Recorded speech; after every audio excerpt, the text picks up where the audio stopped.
Declaration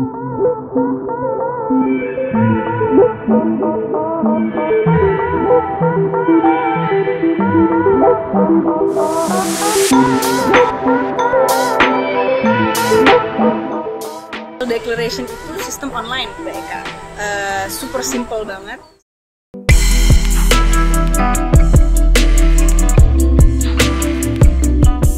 Assalamualaikum warahmatullahi wabarakatuh. Hai Sobat BCMA, selamat datang di BCMA Ngeraos. Kalau dalam bahasa Sasak, ngeraos itu artinya ngobrol. Dan di episode BCMA Ngeraos kali ini kita akan ngobrolin tentang kunjungan kapal wisata asing atau yacht di Pulau Lombok. Saat ini kita sedang berada di Medana Bay Marina yang merupakan salah satu entry point kapal wisata asing di Lombok. Dan kali ini bersama saya Eka Valentia. Tentunya saya nggak sendiri, saya ditemani oleh manajer operasional dari Medana Bay Marina. Telah hadir bersama kami, Soraya Al-Rashid. Selamat pagi Mbak Soraya. Selamat pagi Mbak Eka, terima kasih sudah berkunjung ke Medana Bay Marina ya Mbak. Baik Mbak Soraya, mungkin nggak semua Sobat BCMA ini tahu nih apa itu kapal wisata asing dan apa itu entry point. Bisa diceritakan Mbak? Jadinya mungkin saya kasih background sedikit tentang Medana Bay Marina dulu ya Mbak Eka ya. Kami itu terminal khusus pariwisata Mbak Eka. Apa itu? Berarti kita pelabuhan untuk kapal-kapal wisatawan untuk berwisata. Jadi bukan untuk muatan kargo atau dan juga bukan untuk naik ferry lah begitu. Dan yang biasa memang datang ke kita adalah kapal yacht, yaitu kapal layar. Jadi biasanya mereka antara dari 9 meter sampai dengan mungkin 20-an meter. Dan mereka perjalanannya biasanya pakai layar Mbak. Itu namanya yacht, sailing yacht. Tapi juga sih kami pernah menerima beberapa yang juga motor yacht ya. Sampai dengan 50 meter pun pernah kami menerima di sini. Ya. Kalau di musim pandemi ini, para yachter itu masih bisa berkunjung kan Mbak ke Lombok? Jadi dalam masa pandemi ini masih ada beberapa yachter yang memang sudah ada di Indonesia ya Mbak Eka ya. Jadi sejak COVID-19 melandai, ada beberapa yang sudah masih di Indonesia dan belum keluar lagi. Dan memang imigrasi memberikan kelonggaran dan mereka masih tetap bisa perpanjang izin tinggal mereka di sini. Jadi kita masih mendapatkan kunjungan kapal wisatawan asing yang datang mungkin dari Labuan Bajo atau Sorong, tapi mereka juga harus mematuhi prokes untuk perjalanan, yaitu sebelum datang ke sini harus melakukan rapid test, dan apabila misalnya rapid testnya sudah kadaluarsa, di sini mereka harus melakukan rapid test lagi untuk menyatakan bahwa mereka negatif COVID. Dan kalau misalnya wisatawan dari luar negeri, saat ini sudah mulai berdatangan ya Mbak Eka ya. Dulu sebelum COVID itu banyak wisatawan yaitu mungkin dari negara Australia dan Inggris itu bisa datang ke Indonesia bebas visa dan atau visa on arrival, yaitu mereka tidak perlu sponsor. Tapi sekarang dengan COVID-19 wisatawan asing harus menggunakan sponsor orang Indonesia, dan beberapa orang sih sudah mulai datang karena mereka memang juga untuk tidak berwisata juga sih Mbak ya, ada yang mau pulang ke negara mereka dan harus melintas Indonesia, dan kalau begitu mereka harus menggunakan visa sih. Jadi sudah kita ada beberapa yang datang dari Malaysia, orang wisatawan asing Australia yang mau balik ke negaranya di Australia, atau yang dari Australia mau balik ke Singapura, dan mereka juga harus transit lah ke Indonesia begitu. Baik, bisa diceritakan nggak nih Mbak gimana pengalaman para yachter dalam mengurus keimigrasian atau kepabeanan di masa pandemi? Di masa pandemi ini, alhamdulillah Indonesia sangat baik ya menurut saya untuk para yachters mungkin dibandingin negara-negara yang lain. Jadi setelah mereka wisatawan ya warga negara asing ini mengurus visa mereka, ya untuk masuk Indonesia harus mengurus visanya dulu. Setelah mereka masuk ke Indonesia, mereka menjalankan karantina Mbak Eka. Sama seperti misalnya mereka masuk di Bandara Internasional di Bali atau di Soekarno-Hatta, mereka harus karantina selama 5 hari. Dan saat mereka datang, hari pertama di PCR, yang datang adalah dari karantina kepelabuhanan, dan dokter-dokter menggunakan hazmat full datang hari pertama di PCR, lalu karantina 5 hari, di hari kelima di PCR lagi. Kalau sudah 2 kali negatif, barulah petugas imigrasi dan petugas bea cukai datang untuk mengecek dokumen-dokumen lainnya gitu. Kalau secara imigrasi dokumennya adalah visa, dan kalau secara bea cukai dokumennya adalah vessel declaration, Mbak. Baik, untuk vessel declaration sendiri ini pengurusannya itu seperti apa ya Mbak kalau di Medana Bay sendiri? Vessel declaration itu sistem online Mbak Eka. Super simple banget sebenarnya. Sekarang orang-orang asing itu sudah bisa mengerjakannya sendiri, tidak perlu dibantu. Tapi kalau mereka mau dibantu bisa sih saya bantu.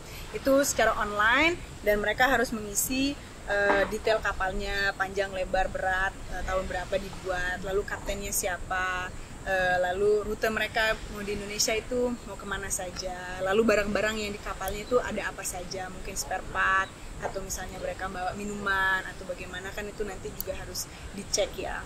Lalu setelah mereka selesai ini karantina, lalu diceklah sama bea cukai kapalnya apakah benarlah seperti yang mereka tulis di vessel declaration itu, apakah mereka membawa narkoba atau membawa minuman keras yang terlarang dan lain-lain. Kalau vessel declaration system itu sih Mbak Eka ya, mulai tahun 2016 dan sejak itu memang sangat membantu wisatawan asing dengan kapal ya, para yachters. Karena sebelum 2016 itu menggunakan sistem kait namanya, yaitu harus ada penjamin dan menjamin kapalnya dengan senilai kapal itu sendiri. Jadi misalnya kapalnya nilainya $400.000,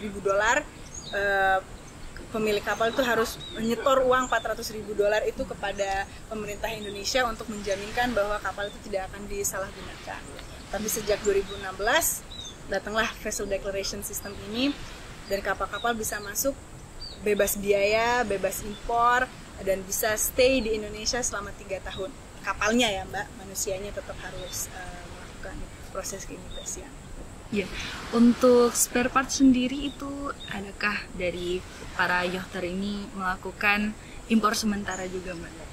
Spare part tentu ya Mbak ya, karena namanya juga kapal sama seperti alat-alat angkut lainnya pasti sering mengalami kerusakan. Seperti kerusakan mesin tuh sering banget, atau alat-alat navigasi mungkin kena kesambar petir atau bagaimana, jadi mereka harus menggantinya. Jadi menggunakan sistem vessel declaration ini seharusnya bisa mendapatkan pembebasan biaya impor ya, untuk mendatangkan alat-alat spare part yang lain.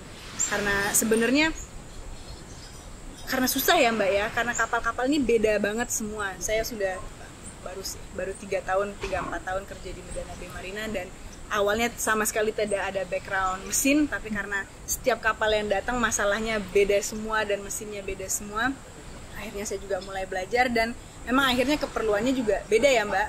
Mau mereka beli di Indonesia juga akhirnya seringnya harus inden, dan akhirnya juga beli dari luar negeri karena di Indonesia juga tidak nyetok spare part tersebut. Jadi dengan sistem bebas impor ini sangat membantu lah untuk wisatawannya.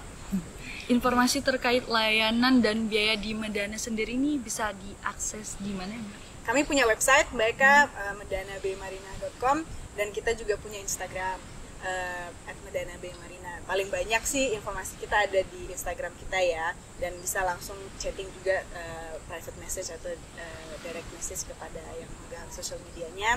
Untuk informasi lebih lanjutnya bisa langsung di email sih, tapi secara general kami ada harga-harganya di website sama juga di Instagram kita. Baik Mbak, oke, mungkin untuk yang terakhir, ada nggak pesan untuk para yachter di luar sana untuk berkunjung ke Lombok, terutama ke salah satu entry point Medana ini Mbak? We are ready, kita sudah siap menerima yachters, dan kami bisa bantu di Medana Bay Marina. Kami bisa bantu untuk memproses segala dokumen-dokumen yang perlu diurus untuk bisa masuk ke Indonesia. Karena ada beberapa juga yang mau ngambil kapalnya ya Mbak ya, ada beberapa pemilik kapal yang kapalnya masih ada di Indonesia dan harus diambil kembali sebelum vessel declaration-nya mati. Jadi kami siap, dan kami siap membantu, dan alhamdulillah meskipun prosesnya cukup panjang, 5 hari karantina dan lain-lain, secara servis dan layanan dari petugas, mulai dari petugas karantina, syah bandar, bea cukai dan imigrasi, layanannya sangat bagus, dan selama ini tidak pernah ada komplain dari wisatawan asing. Jadinya kita siap, dan kita siap melayani juga sih. Baik Mbak Soraya, makasih banyak atas waktu dan info yang telah disampaikan, dan semoga ini memberikan manfaat untuk para penonton dan terutama yachter di luar sana untuk bisa berkunjung ke Lombok, terutama ke beberapa entry point di Lombok ini ya Mbak ya.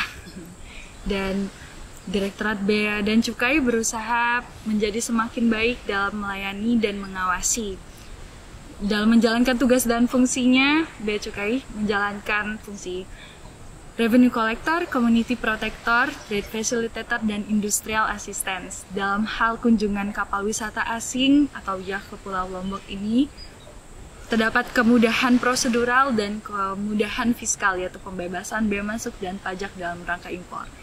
Baik Sobat BCMA, sampai jumpa di episode selanjutnya.